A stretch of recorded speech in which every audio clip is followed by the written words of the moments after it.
Have you ever stopped to think about how a tiny contact lens stays perfectly moist, comfortable against your eye all day? Or maybe why a baby's diaper can soak up so much liquid? Right. Things we just sort of take for granted. Exactly. But they share this fascinating, hidden scientific secret: polymer swelling. It's everywhere once you start looking. And today, in this exploration, we're really going to dive deep into how this incredible thing works, why it matters so much, and, how engineers are using it to build some amazing smart materials. We'll definitely unpack the theory, the key factors, how it's measured. Yeah, and even some pretty surprising applications you might not expect. Absolutely. So our goal today is to give you a really clear, solid understanding of polymer swelling, the sort of foundational Flory-Rayner equation behind it, and this whole world of hydrogels. Hopefully by the end, you'll be spotting these swelling wonders all over the place. And just so you know, we've pulled together insights from quite a range of sources: academic papers, lecture notes, even detailed online resources to get a good, holistic picture. Oh, it's good. Okay, let's jump right in. When we talk about polymer swelling, what is that exactly at its core, and why should we, care about it? That's the perfect place to start. So fundamentally, polymer swelling is just the process where a material, usually a polymer network, absorbs a liquid and expands a lot. Expands but doesn't dissolve. Exactly. That's Mhm. key. It holds its shape but gets bigger. So- Think of like a dry sponge hitting water. It just plumps right up. Okay, And why it's important? Well, it really boils down to two critical things. two things. First, its direct role in performance. This is where it's actively used, exploited even, in things like superabsorbent materials. Ah, like the diapers you mentioned. Precisely. Diapers, sanitary napkins, they need to absorb many, many times their own weight in liquid. That's pure swelling at work. What? Or think about agricultural hydrogels, things like polysodium acrylate. Farmers use them to help soil hold on to water, which can drastically cut down on irrigation needs. That's clever. So hydrogels for water. Yep, hydrogels for water. Hmm. And if they're designed for organic solvents, we call them organogels, their whole function relies on that swelling ability. Okay, so performance is number one, making materials do something useful. What's the second reason? The second reason is characterization. It sounds a bit more technical, but it's just as important. Characterization, meaning understanding the material itself. Exactly. By very carefully measuring how much a polymer swells, scientists can figure out really important things about its internal structure. It's like a diagnostic tool. Like what kind of things? Well, the big one is the cross-link density. Basically, how tightly connected the polymer chains are within the network. Ah, okay. And knowing that cross-link density tells you so much about how the material will behave, how thick it is, how flexible, how it responds to stress. So swelling isn't just the goal sometimes, it's also how we learn about the material. That's really neat. It's both the function and the clue. You got it. And what's truly revolutionary in understanding all this is the Flory-Rayner equation. Okay, Flory-Rayner. Sounds important. It is. It's not just a description.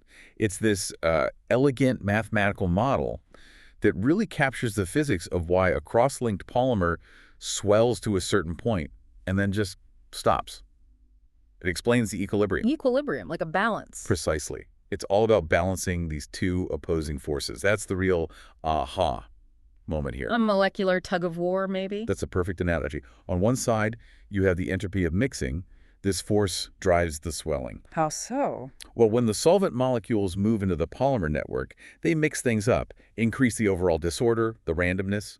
Thermodynamics likes that. An increase in entropy makes mixing, and therefore swelling, favorable. Right, like a gas expanding to fill a vacuum. Hmm? Nature favors disorder, in a sense. Exactly. But then, pulling back in the other direction, you have the elastic retraction, the polymer chains themselves. Elastic retraction, Right. like a rubber band snapping back. Kind of. As the polymer chains absorb solvent, they have to stretch out between those cross-link points. They get pulled taut, more ordered than their preferred random coil shape. Ah, so stretching them decreases their entropy. You got it. And that decrease creates an elastic restoring force. The chains essentially want to coil back up. This force resists further swelling. Wow. So Flory-Rayner describes the point where those two just balance out, the drive to mix versus the resistance to stretching. Perfectly put. Equilibrium is reached when those two forces cancel each other out. The total change in Gibbs free energy becomes zero, and the swelling stops. That's incredibly elegant. It takes it from just watching something swell to actually having a predictive blueprint. Exactly. And the equation itself, without diving into all the math symbols, connects that final swelling, the swelling ratio, to really important structural features. Like the cross-link density you mentioned. Yes, cross-link density is key, but also things like the volume fraction of the polymer in the swollen state, the molar volume of the solvent, and this really crucial term called the polymer-solvent interaction parameter. Interaction parameter. Sounds like how much they like each other. That's basically it. These variables are the knobs and dials engineers can turn to design materials with very specific swelling behaviors. Okay, so this brings us to how we actually control swelling. If Flory gives us the map, what are the main levers we can pull? Well, you hit on one already. Cross-link density. That's a huge one. Right, more crosslinks, less swelling. Exactly. Think of it like a fishing net. Lots of knots close together, high cross-link density makes the net tight and rigid. It can't expand much. Makes sense. Fewer knots, or thinking about it as a longer distance between the knots, that's a higher molecular weight between crosslinks, means the net is looser, more flexible, and can stretch out more. Same with the polymer network. Lower crosslink density allows much more liquid uptake. Okay, very intuitive. What else? You mentioned that interaction parameter. Yes, the polymer-solvent interaction parameter, CHIKI. This one is absolutely critical. It's all about chemical compatibility. How friendly they are. Precisely. If chi is less than 0.5, we call the solvent a good solvent. The polymer and solvent mix readily, they like each other, and you get high swelling. And the lower the chi, the better. Generally, yes. A more negative chi indicates even stronger, more favorable interactions, leading to really significant swelling. What if it's higher than 0.5? Then you have a poor solvent. The polymer and solvent molecules would rather hang out with their own kind. They don't mix well, and you might even get phase separation or immiscibility. Very little swelling, if any. So choosing the right solvent for your polymer or designing the polymer to like the solvent is fundamental. It really is the heart of it. And this chi parameter is central to the whole Flory-Huggins theory, which is the broader framework for understanding polymer solution thermodynamics. Got it. Okay, cross-link density, chi parameter. Anything else major? The molar volume of the solvent itself can play a role too. You might think smaller molecules would fit better, but actually larger solvent molecules with a larger V1 can sometimes enhance swelling because they take up more volume once they're inside the network. Interesting. A bit counterintuitive. It can be. And then, of course, the specific polymer structure. Are there hydrophilic groups, like in hydrogels designed for water? Those groups actively attract water molecules, boosting swelling significantly. So the chemistry of the polymer chains themselves. Absolutely. And finally, don't forget temperature. Right. How does that fit in? Temperature can directly influence that chi parameter. Sometimes heating makes things mix better.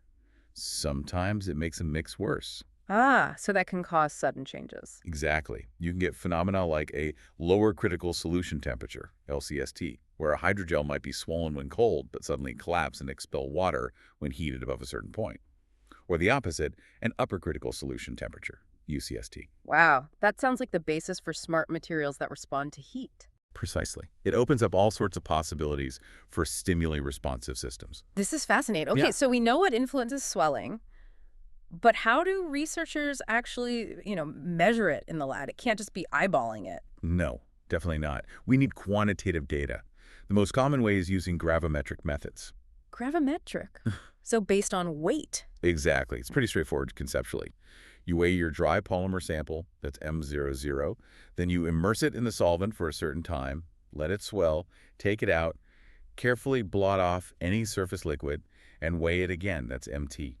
And the difference tells you how much it swelled. Right. The mass swelling ratio, usually called Kn-Ab, is often calculated as MTM0 divided by M0, maybe multiplied by 100 to get a percentage, or sometimes just MTM0. Simple enough. But I recall reading there are nuances, different ways to do the weighing. Yes, that's a really important practical detail, especially when you're looking at how fast something swells, the kinetics. There are two main approaches. There's the continuous method, sometimes called Scheme A. You use the same sample for the whole experiment. You dip it, take it out, blot, weigh, put it back in, weigh, take it out, blot, weigh again, and so on. Seems efficient. One sample. It is in terms of material, but it can introduce errors, particularly if the material swells quickly. Every time you take it out, there's that brief dry time. Does that matter? It can. Yeah. Even for a few seconds, the surface starts to dry a bit, and water inside the sample can keep diffusing towards those drier inner regions. It can actually mess up the true swelling kinetics you're trying to measure. Okay, so what's the alternative? That's the separated method, or Scheme B. Here, you prepare multiple, hopefully identical samples. You put them all in the solvent at the same time. Then at each time point, you take out one sample, blot it, weigh it once, and you're done with that sample. So each sample only gets measured once? Exactly. It avoids those repeated drawing cycles. This is generally considered more accurate for getting reliable swelling kinetics, especially for fast swelling systems like, say, uncross-linked PVA films. But maybe more work, needs more material. Definitely requires more identical samples. For materials that swell very slowly, like really tightly cross-linked networks, the difference between the methods might be negligible, and the continuous method might be fine, even preferred, because it saves sample. Right, choose the method based on the system. So you mentioned kinetics, how fast it swells. That's important too, not just the final amount. Oh, absolutely. In many applications, the speed is critical. Think about controlled drug delivery. You don't just want the drug released, you want it released at a specific controlled rate. Right, over hours or days. Exactly. Or for sensors and actuators, they need to respond relatively quickly to a change in the environment. So understanding and modeling the swelling kinetics is crucial. Are there models for that? Yes. Researchers use various mathematical models. Some well-known ones are the Korsmeyer-Pepys model and the Pepys-Solin model. They help describe the interplay between solvent diffusion into the network and the relaxation or rearrangement of the polymer chains. Relax it. Yeah, as the solvent goes in, the polymer chains have to move and make space. Sometimes that movement, that relaxation, is the slow step, not just the diffusion itself. These models help distinguish between different transport mechanisms, like purely diffusion-controlled Fickian versus relaxation-controlled case 2, or something in between anomalous. Fascinating. It gets quite complex trying to capture the whole process. It really does. Okay, let's connect this back to actually making these amazing materials. We keep mentioning hydrogels, these cross-linked polymers that swell in water.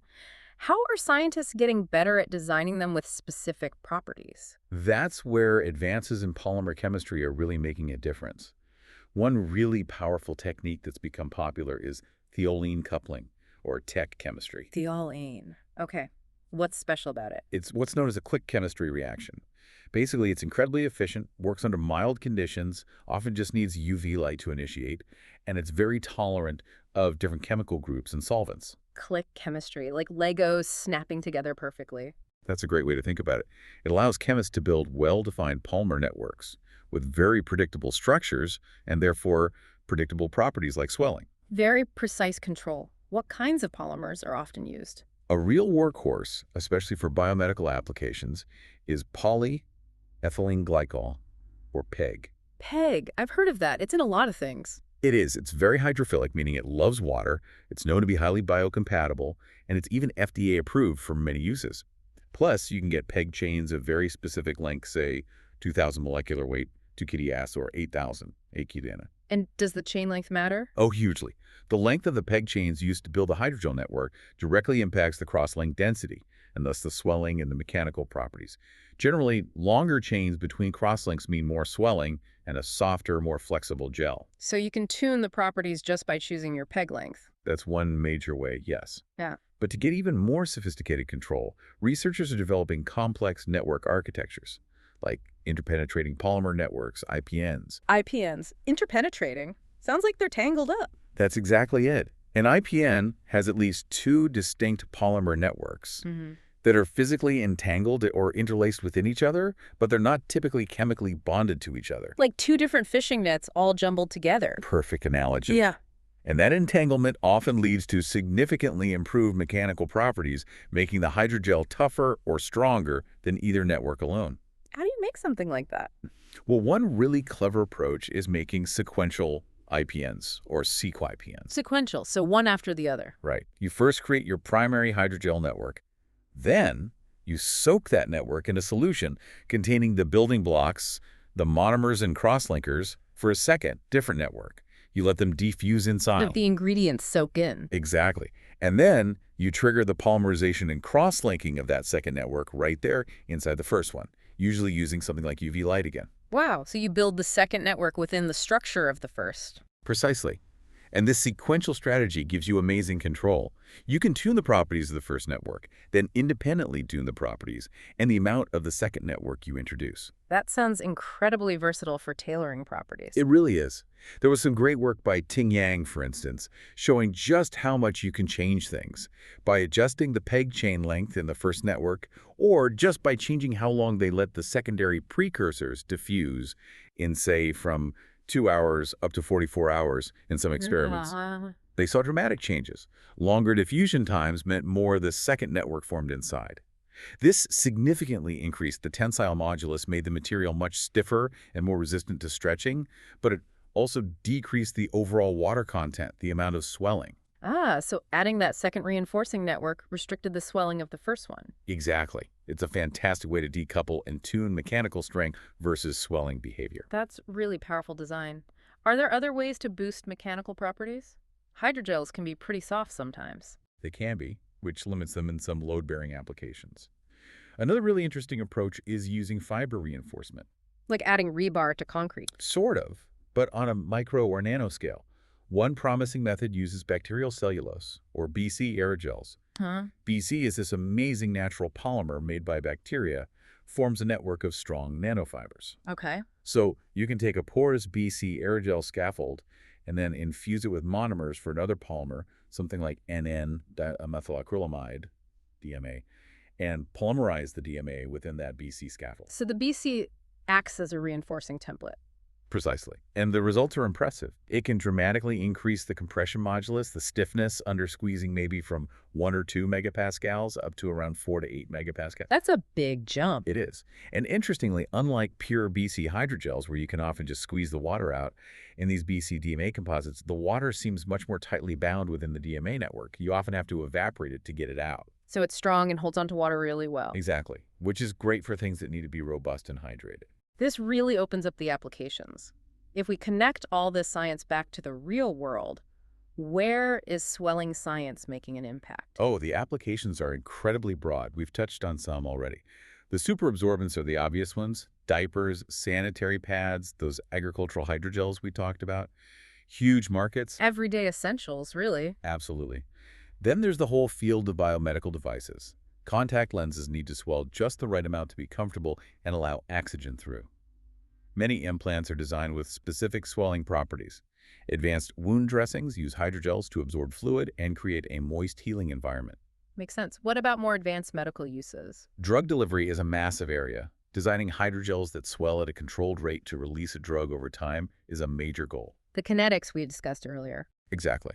And you can make them stimuli responsive. Maybe they swell and release the drug only at a certain pH found in a specific part of the body, or only when the temperature changes. Yeah.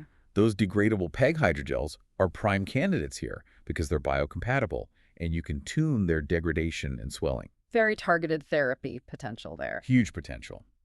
And looking forward, think about sensors and actuators. Smart hydrogels that swell or shrink in response to light or chemicals or temperature could act as tiny environmental sensors or even micromuscles. Wow, tiny machines made of gel. Sort of. And in tissue engineering, hydrogels are indispensable as scaffolds. They mimic the natural extracellular matrix, providing a hydrated 3D environment for cells to grow and form new tissue. Like for cartilage repair. Exactly. Those BC reinforced DMA hydrogels we mentioned, they're being looked at for artificial cartilage because cartilage needs to handle significant compression, maybe 0.5 to 10 megapascals, depending on the joint. You need that tailored mechanical strength and the high water content. So the tunable properties are key there. Absolutely critical. And let's not forget the fundamental use in polymer characterization itself, using swelling measurements to figure out cross-link density. It's still a standard technique in polymer labs everywhere. Right, back to the basics. And even areas you might not expect. In food science, believe it or not, the way porous foods like bread or even Indian idlis absorb water during cooking or soaking can be modeled using the physics of polymer swelling. No way, bread swelling is like a hydrogel. In some ways, the modeling principles are surprisingly similar. And maybe the most surprising application I've seen recently, get this, Uh-oh, what is it? the Flory-Rayner equation, Yeah. the same one we use for designing diapers and contact lenses, was used in a 2020 scientific paper to model the process of cooking steaks. Wait, cooking steaks? Seriously, how? Apparently, modeling how heat penetrates and how water moves within the muscle tissue during cooking shares some physical principles with polymer network swelling. That is genuinely wild. Polymer physics in the kitchen frying pan. Who knew? Right. It just shows how fundamental these principles are.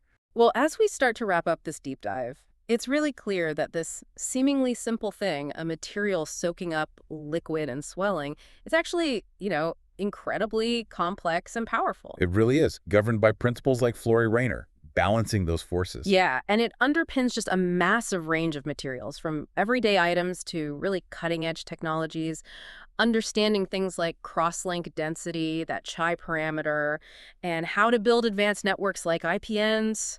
It just gives us amazing control. And that control, that deep understanding, is where the real magic happens for the future.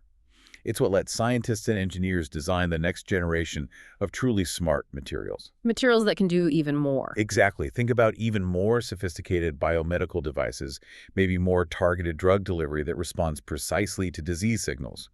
Or maybe new environmental technologies, materials that can capture pollutants or manage water in new ways because they can adapt and respond. The possibilities seem vast. They really are. We're just scratching the surface of what responsive swelling materials can do. So maybe the next time you see something, absorb water or put in a contact lens or even cook that steak, Yeah. just take a second to think about the incredible molecular dance happening inside that intricate balance of forces, the clever chemistry, all working together. It's pretty amazing science hidden in plain sight.